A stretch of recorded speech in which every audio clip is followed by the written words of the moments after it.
Buenas noches, muy buenas noches, bienvenidos y bienvenidas sobre todo. Una vez más estamos en lo que nos gusta mucho hacer aquí, hablar de lo que es importante para el país con quienes tienen calidades, experiencias, formación, pueden dar testimonio de lo que es fundamental. En esta ocasión, en un momento en que el país es todo un pacto fiscal, un pacto eléctrico, participación de los industriales con posiciones político-institucionales.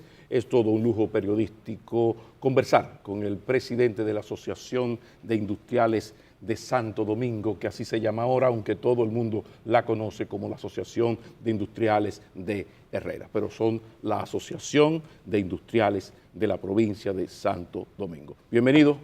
Bienvenido y gracias por la invitación. Qué bueno, qué bueno. Don Antonio Taveras Guzmán nos acompaña.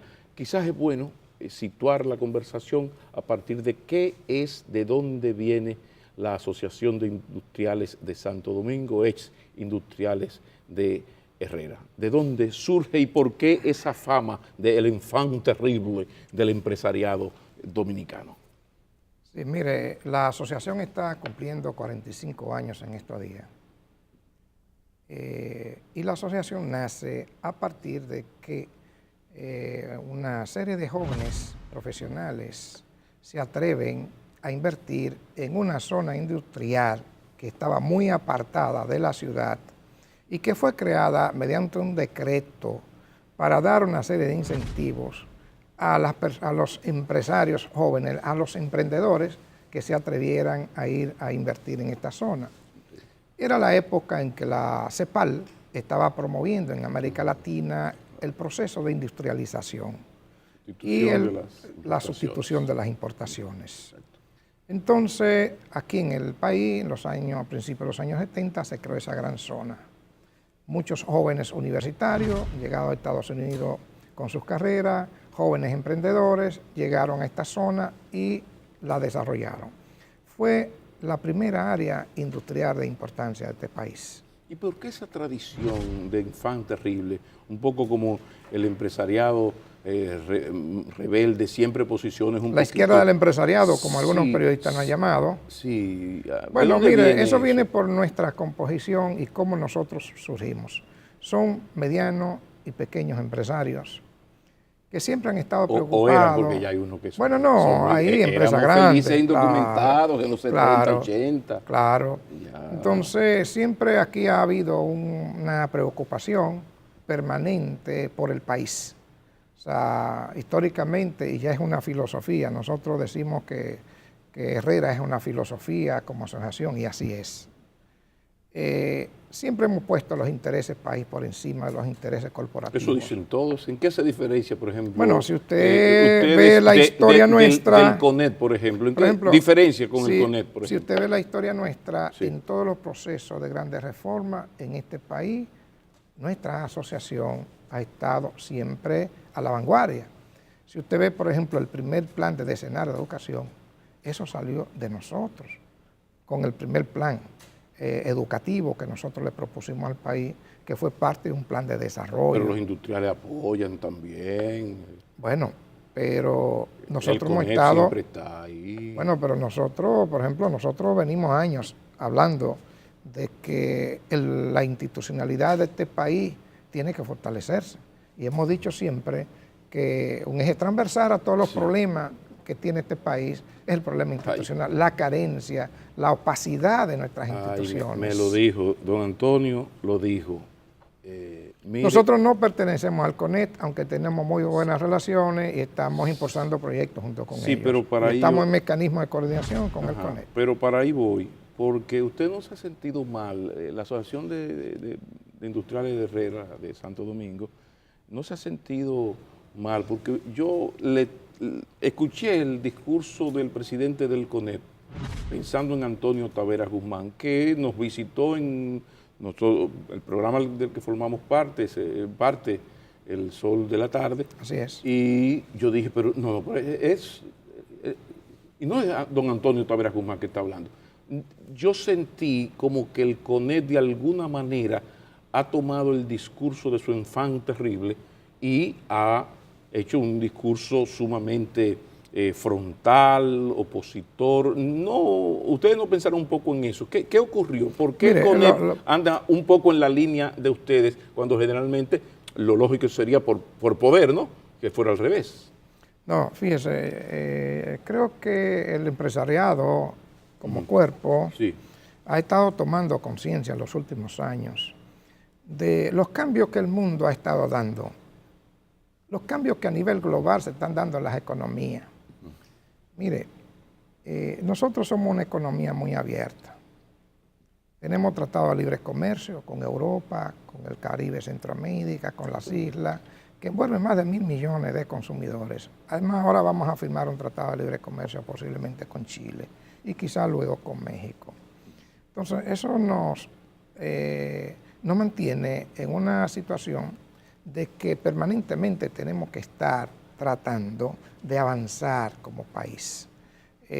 Nuestras capacidades competitivas se ven muy afectadas como reflejo de todos estos tratados de libre comercio. Pero eso es lo que ustedes piensan. La pregunta mía es por qué anda el CONET ahora. Voy a aterrizar. Si ustedes han conversado, ¿usted es amigo del señor Blanco? Sí. ¿Hay alguna relación? Claro. Déjeme aterrizar. A ver. Entonces, fíjese, en los próximos 20 o 25 años, el mundo, y así todos los estudios de los organismos internacionales lo dicen, en el mundo van a haber muchos cambios. Posiblemente los bloques emergentes serán los dominantes, los bloques de poderes quizás serán diferentes. En América Latina van a operarse muchos cambios, estos cambios van a impactar.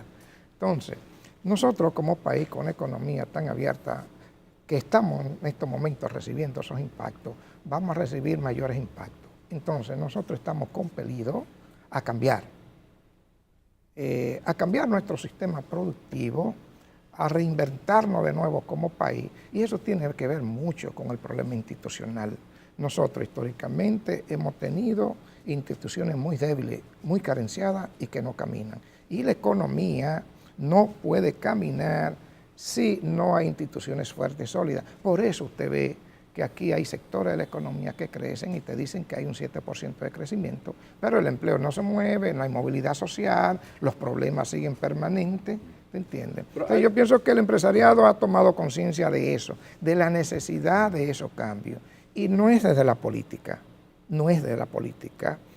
es desde el sentido de que nosotros aquí es que producimos y queremos un entorno más favorable para seguir produciendo. Pero ¿hasta qué punto esto es una posición política? Ustedes ven como dominicanos, viven aquí, sus intereses están aquí, un PLD muertecito de éxitos, la oposición tan errática que ni existe, porque hoy el liderazgo de la oposición, cuando estamos en este programa este sábado, el liderazgo de la oposición lo tiene Rafael Blanco Canto y el CONEP es el líder de la oposición. Tú dices, ¿dónde está el señor que ganó el liderazgo de la oposición con su 35%? Entonces, es que los empresarios dominicanos han tomado el camino de sustituir la inexistente y torpe, terrible oposición política, o en verdad esto es parte de un posicionamiento político institucional para discutir unos pactos fiscales, eléctricos pendientes. Es decir, yo muestro mis músculos ante un todopoderoso PLD gubernamental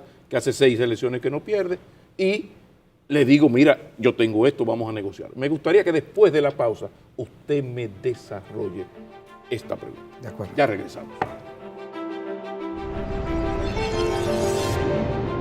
Los partidos políticos no quieren que lo normaticen, que le pongan reglas.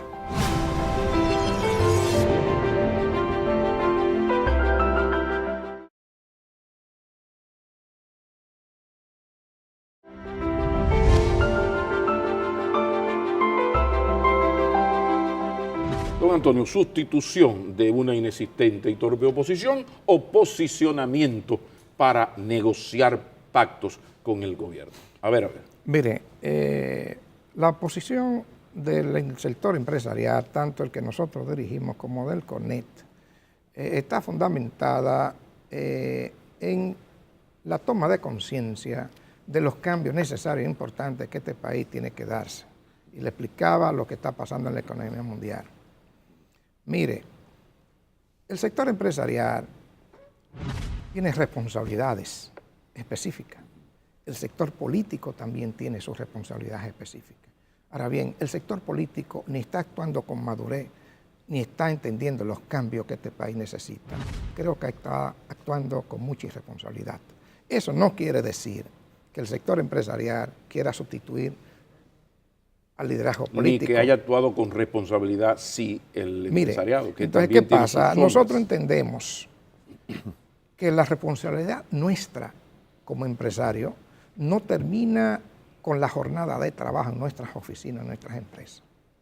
Que nuestra responsabilidad como empresario va mucho más allá de nuestras empresas y nuestras oficinas.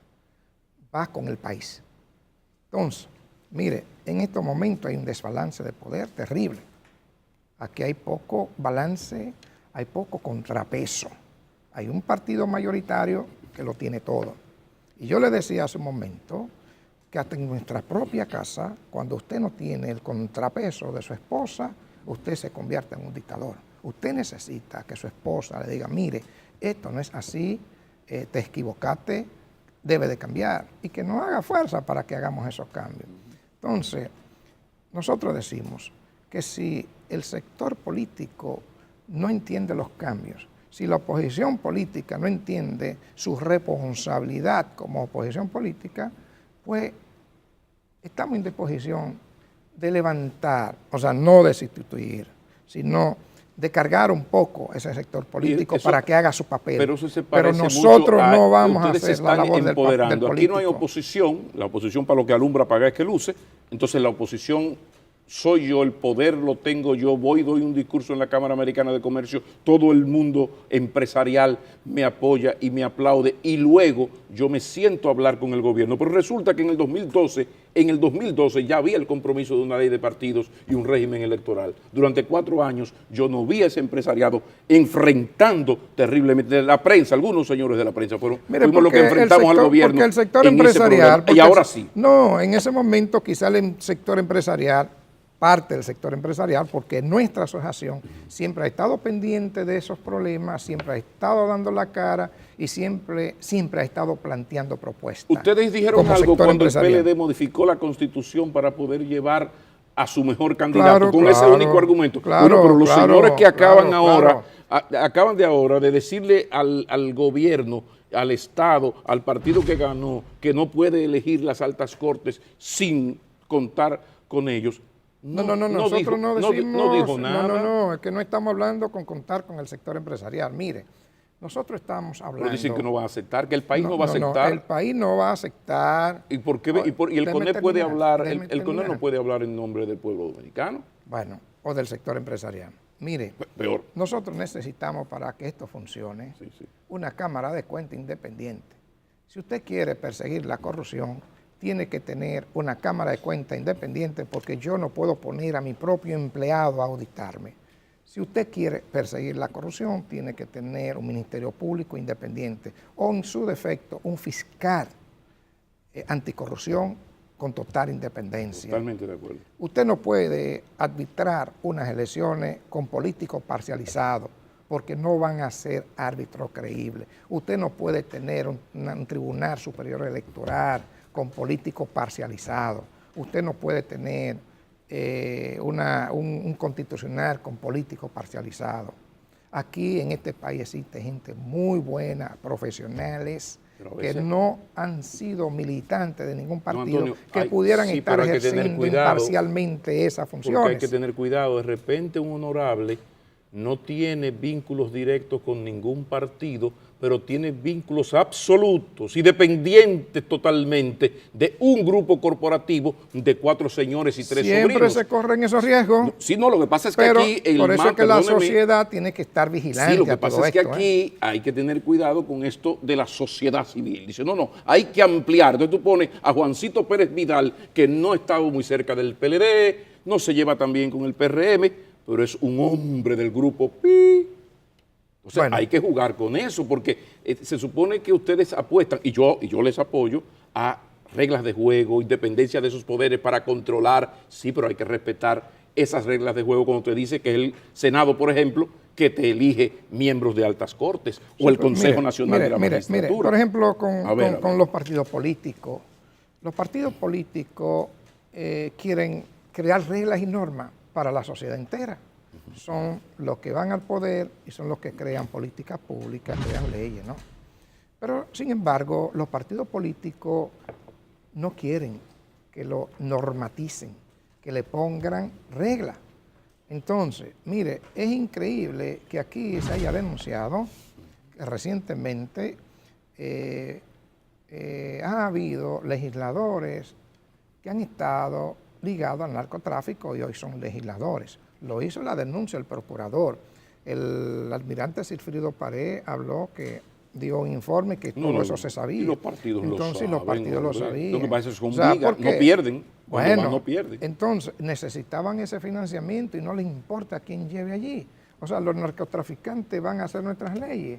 Y ahorita, hoy son diputados y senadores, no sé cuáles son, pero eso fue una denuncia del procurador, y mañana pudieran estar siendo presidentes también. Pero volvemos a las reglas de nosotros juego. no podemos seguir permitiendo eso. Pero ¿y por qué? Por ejemplo, aquí hay un modelo que se acaba de aplicar por primera vez. Por primera vez un grupo económico toma a un joven, hace 5 o 6 años, lo convierte, vamos, tú vas a ser político, lo convierte en político, lo prepara, le da medios, una cosa bien hecha.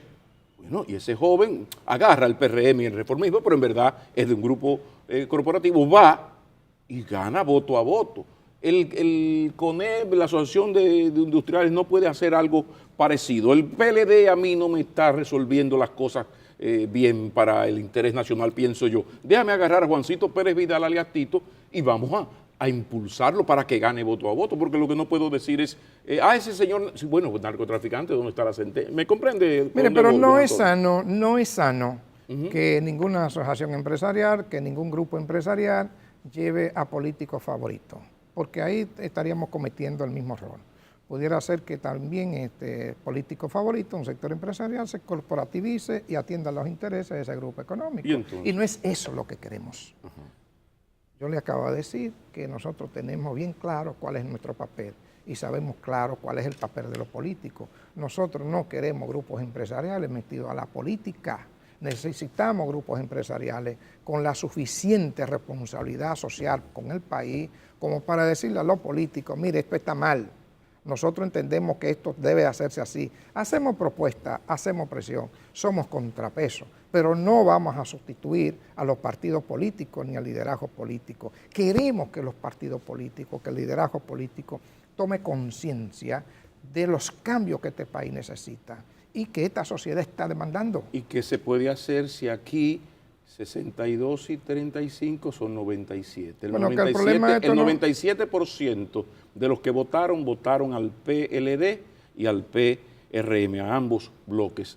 Entonces, bueno, el pueblo dominicano elige entre estos dos grupos que no se diferencian mucho. Esto va mucho más allá que las elecciones pasadas y que un grupo o un partido específico. No, esa es la esto va gravedad. mucho más allá. Esto atañe a 10 millones de personas, a una sociedad completa. Esto no es un problema simplemente del PLD, ¿te entiendes? Esto es un problema que los partidos políticos, los políticos que han gobernado en los últimos años, o sea, no han hecho lo que tienen que hacer con este país. A donde voy es qué hacer en un país donde se presentan elecciones y la persona, mientras más cuestionada moralmente, si ese cuestionamiento va acompañado de poder económico y boroneo, son mayores sus posibilidades. Bueno, porque de triunfo. no existe Esas son una las regla, reglas, esas son las reglas de juego. Y por eso estamos llamando a cambiar esas reglas de juego. Ahora que viene el pacto fiscal y pacto eléctrico, no, óyeme, nosotros estamos llamando a una nueva ley del partido y una nueva reglamentación electoral que pueda decirle a los partidos, mire, ustedes van a competir en igualdad de condición. No porque yo tenga más dinero voy a poner más publicidad. No porque yo tenga más dinero te voy a ganar una primaria. Si hay reglas claras y esas reglas claras se cumplen, pues yo pienso que el liderazgo que esté bien intencionado y que tenga la mejor propuesta tanto al interno de los partidos como hacia el país, vas a ganar las elecciones en términos municipales, en términos congresuales. Y eso es lo que queremos, que el dinero no sea quien elija, sino que quien elija sean los ciudadanos y ciudadanas en base a la propuesta que los candidatos le hagan. Y eso es lo que queremos, y por eso queremos reglas, solamente por eso.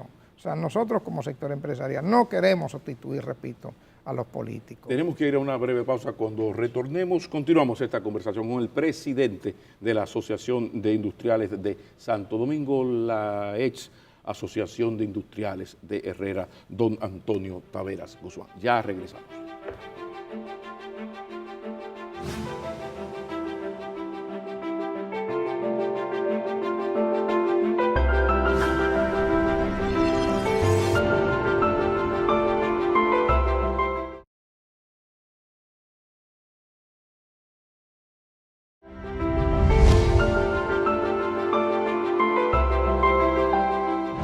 Don Antonio, pacto fiscal. Viene por ahí un pacto fiscal, dice gobierno que no va a aumentar los impuestos, dice gobierno que va a revisar las exenciones, que va a ser frugal en el gasto, Dios le oiga y Jehová le ampare. En la posición de la Asociación de Industriales de Santo Domingo en ese sentido, sobre todo su propuesta en torno al ITEVIS y a los impuestos progresivos, regresivos, por favor. Sí, mire, en principio debo decirles que pudiéramos estar hablando con la misma palabra, las mismas conceptualizaciones, pero que en el fondo tenemos ideas diferentes. Me refiero a algunos planteamientos que ha hecho el gobierno y algunos planteamientos que nosotros como asociación hemos estado haciendo públicamente. Nosotros vemos la reforma fiscal como una necesidad. Es además una ley que está planteada en la Estrategia Nacional de Desarrollo, es un mandato. ¿Ustedes no exigen lo del pacto político institucional antes? ¿Es una exigencia? Déjeme terminar. Okay. Mire, esta es una reforma fiscal que tiene que venir a sustentar un nuevo modelo de desarrollo productivo de este país. Es nuestra idea. No es una reforma fiscal para cubrir parchos o para cubrir déficits fiscales, simplemente, o para tener más dinero para pagar deuda o para tener más dinero para pagar deuda pública y poner empleado y empleada numerario en las instituciones. Ese es el modelo que se está... Sí, entonces no es para eso que queremos, es para que sustente un modelo productivo diferente. No queremos, repito, ponerles más dinero a los gobiernos en sus manos para que gasten sin control. Queremos más dinero para que los gobiernos gasten más, pero gasten con mayor eficiencia. Porque a veces decimos... Racionalidad y transparencia. Estamos de acuerdo. Racionalidad y transparencia. Estamos de acuerdo. Entonces, mire, aquí el modelo impositivo es muy inequitativo, poco equitativo. Es decir, una cantidad de empresas y ciudadanos pagan sus impuestos, pero hay una gran mayoría que no lo pagan. Pero usted está oyendo ahí lo que hay un está problema. diciendo, Claro. Aquí hay un problema de evasión. Habló de inequidad usted. Claro, totalmente. Con Chelito que se combate la inequidad. Claro, entonces, aquí el más pobre es quien más está pagando impuestos al final. Y es así. Relativamente. Relativamente, claro. ¿se entiende? Entonces nosotros tenemos que ir hacia un modelo en términos de fiscalidad que ayude a tener una sociedad más inclusiva. Mire, en términos del ITEVIS, que es el impuesto más regresivo que hay, nosotros estamos planteando que este impuesto se generalice y se baje a un 10%. Pero, ¿por qué? Déjeme explicar. Con sus excepciones, esa generalización, mire, hay cositas, ¿verdad?, que habría que proteger. Bueno, pobre. Eso habría que estudiarlo. ¿Por qué? Porque ahora a usted le están dando un subsidio, por ejemplo, en el café, el arroz. Se lo dan al multimillonario, a mí que no tengo necesidad, ni a usted que le subsidien el arroz, y se lo dan a un pobre, es un subsidio generalizado. Entonces eso no puede ser. El que pueda pagar, que pague, ¿entiende? Mire... ¿A usted le gusta es el 10% generalizado? Generalizado. 10%. Mire... ¿Que se parece, la crece, esa es la posición de la clase? Los incentivos, sí, esa es la misma. Sí. Los incentivos, los gobiernos lo establecen para ir en auxilio de los ciudadanos y ciudadanas carenciados, de los barrios marginados, que no han podido, que se han quedado rezagados. Pero esos incentivos tienen que ir directos, ¿entiendes? O sea, el gobierno tiene muchos planes sociales, bono gas, bono luz, eso pudiera estar reformándose para que cuando el pobre que no puede pagar Sí. un impuesto al café, pues que de alguna forma se lo devuelvan, ¿te entiendes? Esos son los subsidios focalizados. Nosotros no necesitamos que nos den un subsidio para el ¿Están de café. acuerdo con una revisión pormenorizada de cada exención que le da el gobierno a los sectores productivos, mire, a los muy ricos, medianamente ricos? Mire, incluido en este lío terrible que hay con los combustibles, don Antonio. Aquí hay en los combustibles, ¿usted está de acuerdo que se meta por ahí? Porque ahí hay una mafia que no termine este programa. Aquí hay una distorsión en términos de subsidio. El gasto tributario, es decir, los subsidios y todo eso anda por 6.5. Pero un 3 o un 4% se va en subsidio a los pobres y ese tipo de cosas. Pero, aquí hay sectores de la economía que en un momento dado fue necesario e importante darle subsidio e incentivo para que pudieran desarrollarse. Pero así como se lo pusimos, muchos de esos sectores ya cumplieron. O sea, ya esos subsidios cumplieron su papel. Ya hay sectores empresariales que lo tuvieron y hoy están desarrollados y muy pujantes. Entonces, ya eso hay que quitarlo. Mire, aquí nosotros no vemos por qué a ciertos empresarios se les subsidia gasoil, a los empresarios del transporte por qué se les subsidia gasoil, a los mismos generadores eléctricos. ¿Usted está de acuerdo con que se revise eso? Claro, y que se le cobre el dinero que el Estado le prestó para pagar algún día a dueños de zonas francas y que no lo han pagado más de la mitad. Claro, debe ser así. Debe ser así, claro, totalmente. Usted, por casualidad usted ha hablado con don Blanco Canto, ¿estaría también el CONED dispuesto a revisar todo eso? Claro, yo pienso que sí, que don Papo estaría de acuerdo con quitar los subsidios generalizados y, digo, no puedo hablar por él, pero las conversaciones que hemos tenido. Incluso las que convienen al sector a los que domina el CONED. Mire, todo lo que representa una desventaja y una competencia desleal para los sectores económicos, eso hay que quitarlo. Eso hay que quitarlo. El empresariado dominicano no debe seguir pretendiendo desarrollarse a la sombra de los gobiernos ni del Estado dominicano, como históricamente pasó en el pasado. El empresario dominicano, y creo que ha hecho conciencia, tiene que desarrollarse en base a sus capacidades competitivas y en base a que el Estado dominicano y los gobiernos cumplan con su rol de facilitar una serie de servicios que constitucionalmente le compete hacer. Nosotros, por ejemplo, necesitamos, si vamos a invertir en transporte, que el Estado no dé un subsidio en el transporte, sino que ponga las reglas claras, cómo se va a intervenir y cómo se va a invertir en el transporte. Pero no es capaz de controlar el monopolio del transporte de carga, incluso afectando ese monopolio a los dueños terribles del país, a las grandes corporaciones. No ha habido gobierno para eso en los últimos 30 años. La Constitución dominicana prohíbe los monopolios y los oligopolios. Pero parecería que no. Estamos sufriendo, el sector empresarial, una situación terrible con ese monopolio del transporte en los muelles. Eso es terrible. Y lo mismo pasa con el transporte público, lo mismo pasa.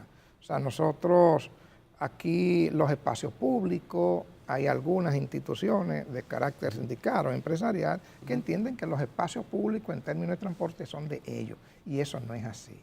Mire, hay algo que le ha hecho daño permanentemente a este país, y es las impunidades y el cerrar los ojos o dejarse doblegar por algunos sectores que no deberían ni los gobiernos dejarse doblegar, ¿me entiendes? Entonces esas impunidades le ha hecho un daño terrible a este país. ¿Apoyaría a la Asociación de Industriales, por ejemplo, una acción de impuestos internos, Ministerio Público, contra un empresario multimillonario, poderosísimo, evasor? Claro. ¿O está de acuerdo con las negociaciones que se hacen por abajo? Un cariño, espérate. Mire. Porque hay historias tristes. Mire, los pactos para incumplir la ley en este país, eso tiene que acabarse. Los pactos para incumplir las leyes, eso tiene que acabarse. En España ya está Messi va a caer por eso. Aquí, y por eso hablamos de instituciones tan débiles y tan carenciadas, porque aquí individuos deciden por las instituciones y eso no puede seguir pasando. El que incumplió la ley tiene que abstenerse a la consecuencia. Mire, desde el chinero, el que vende guineo en la esquina, o el padre de familia que coge los espacios públicos, una acera para montar un negocito, está infringiendo la ley y eso no es posible. El que pasa un semáforo en rojo está infringiendo la ley y eso no es posible. Hasta el funcionario público que le dan a manejar los dineros del pueblo, de los impuestos que usted y yo y todos pagamos, y se los roban y nada le pasa. Y después le echan guarare a ustedes porque le quitan hasta las novias si se descuidan. Hay unos nuevos ricos de la política pero eso que no son es posible, terribles, don Antonio. eso no es posible que en este país siga pasando. Entonces, por eso el sector Lo de las novias, lo del impuesto. Todo, sobre todo los impuestos. Por eso nosotros del sector empresarial hemos hecho conciencia y estamos llamando a fortalecer las instituciones y al cumplimiento cabal de la ley. No importa que sea un gran empresario, no importa que sea el mismo presidente de la República. Y eso nos lleva a un caso grave para el mundo empresarial, para el sector productivo, que es el problema de que la presión tributaria quizás no es muy alta con relación a América Latina. Ahora, el problema es que la carga está muy mal repartida, porque aquí, perfectamente ubicados por Ministerio de Hacienda, aduanas, hay muy pocos. Digo, pocos quiero decir que hay más de el 50 y tanto % que no están en la informalidad. Cuando regresemos vamos a hablar de esa informalidad, que es lo que, entre otras razones, agrava el problema del sector productivo que está transparente. Claro. Ya regresamos. Esta empresa, el 56% son informales. ¿Por qué son informales? Son informales porque el sistema les resulta muy costoso para formalizarse.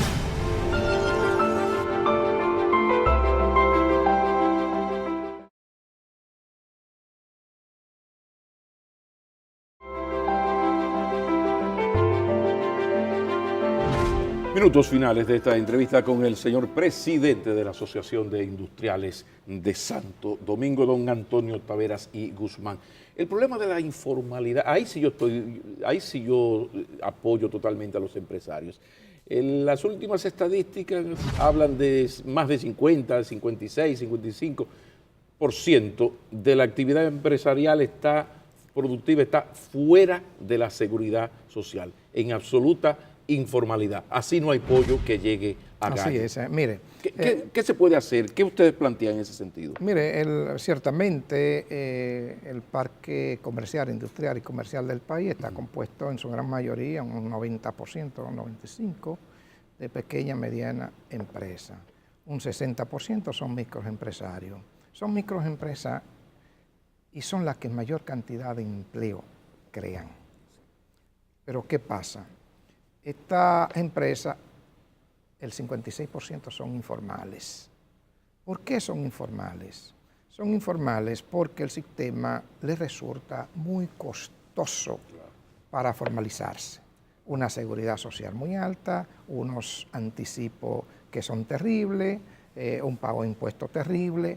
Entonces ellos prefieren, para sobrevivir, mantenerse en la informalidad. Pero esto, ¿qué pasa? ¿Qué problema le crea a este sector que más crea empleo, las microempresas?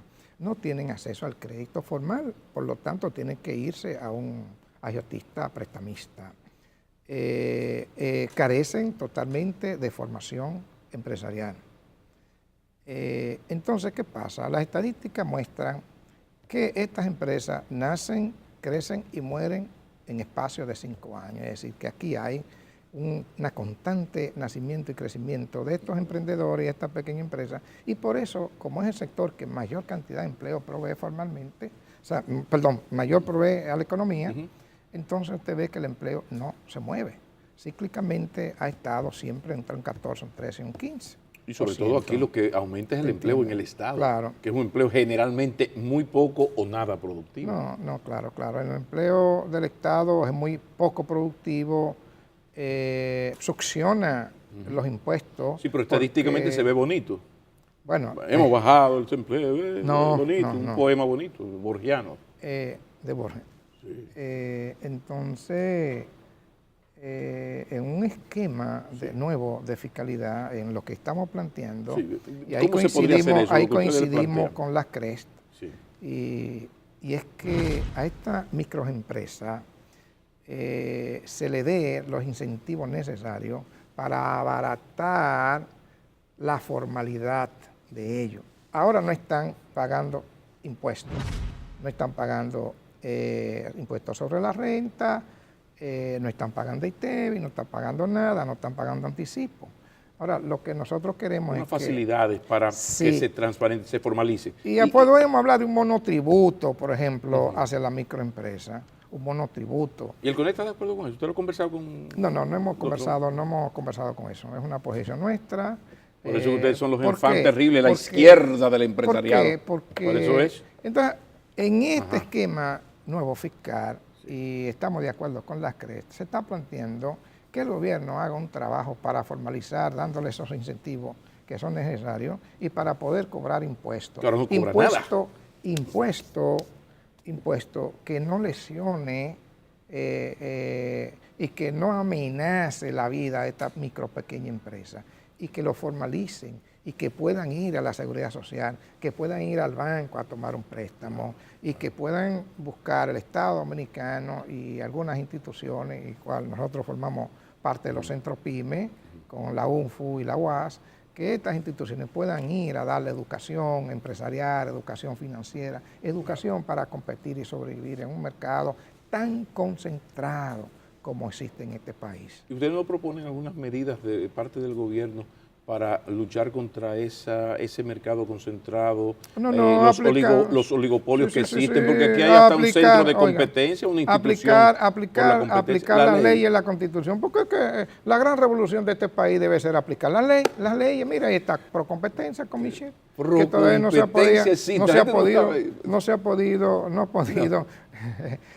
ha podido ejercer sus funciones porque le falta el fiscal, que es el director ejecutivo, que es quien va a organizar los expedientes. Pero aquí hay grupos que no han querido que eso funcione. Lo que pasa es que hay unos sectores de poder, auténticos dueños del país, que de vez en cuando y de cuando en vez, según sus intereses, sacan estos temas que todos compartimos y te dice, mira, estoy preocupado. Pasó esto, pasó la reforma fiscal, amarré con el gobierno, yo me olvido de eso. Ahorita viene el PLD y hace cualquier modificación constitucional, lo que sea, y todo bien en puro silencio. Tema terrible. Esperemos que eso Tema no pase. terrible para finalizar esta entrevista. No podía faltar el problema del endeudamiento de la República Dominicana. Este modelito del pececito que se muerde la cola, me falta cuarto y una reformita fiscal, un paquetico y vuelve. Y ya el porcentaje comprometido de lo que le entra al gobierno, lo que recauda el gobierno, es demasiado alto y todos los organismos internacionales le han tocado la puerta. ¡Ey, vete al paso! ¿Qué plantean ustedes con este problema del nivel de la deuda interna y externa? Mire, para eso nosotros estamos planteando esta revolución fiscal. Nosotros le hemos llamado revolución fiscal. Vuelve la izquierda empresarial. Bueno, revolución ¿Y por el qué hecho... ustedes son los únicos que hablan de revolución fiscal? Revolución fiscal porque significa un rompimiento con lo que hay, es decir, voltearlo todo, ponerlo sobre la mesa y volverlo a componer y sacar algo nuevo de ahí. Precisamente para eso, porque la economía dominicana no puede estar sustentada en los préstamos internacionales. Hay préstamos que son necesarios, imprescindibles, que los países los tomen para gasto de capital y retorno de esa inversión. Pero aquí se ha estado tomando préstamos para todo. Mire, la deuda pública consolidada de este país, desde el año 2000 hasta ahora, 2015, ha crecido en más de 600%. Nunca en la historia se habían tomado tantos préstamos como desde el 2008 al 2015. Entonces, nosotros tenemos un porcentaje del presupuesto que anda por el 20%, que hay que pagarlo de intereses, y otro también que hay que pagarlo de capital, y tú sumas eso y hace más del 40% del presupuesto nacional. Entonces, luego hay otro porcentaje del presupuesto nacional dedicado a diferentes segmentos, es decir, que al final no le queda nada al gobierno, a los gobiernos, para invertir en la gente, invertir en la sociedad, ¿entiendes? Entonces, eso hay que frenarlo. Dentro de esta reforma fiscal, nosotros estamos planteando una ley de responsabilidad fiscal y de transparencia fiscal que le ponga tope a los gobiernos, Y penalidad, que le diga, y y penalidad, que le diga sobre hasta todo. aquí es que tú puedes tomar prestado y para qué tienes que tomar prestado. No debes tomar prestado para cosas que no tienen ni fundamento o para cosas que no te va a dar, a redituar para atrás ese dinero que usted tomó Termine prestado. diciendo entonces que para los empresarios dominicanos va a ser innegociable la aprobación de esa ley de responsabilidad fiscal. Claro que sí, es innegociable. Muchísimas gracias. Ya lo ven, don Antonio Taveras Guzmán, el presidente de la Asociación de Industriales de Santo Domingo, nos ha acompañado y qué bueno, de eso se trata, eso es lo que nos gusta a nosotros, hablar de los problemas nacionales con quien tienen calidades para explicarnos lo que es importante. Terminamos aquí, muchísimas gracias. Gracias. Volveremos a vernos el próximo sábado, si Dios quiere, y Él va a querer, seguro que va a querer. Feliz Claro. noche.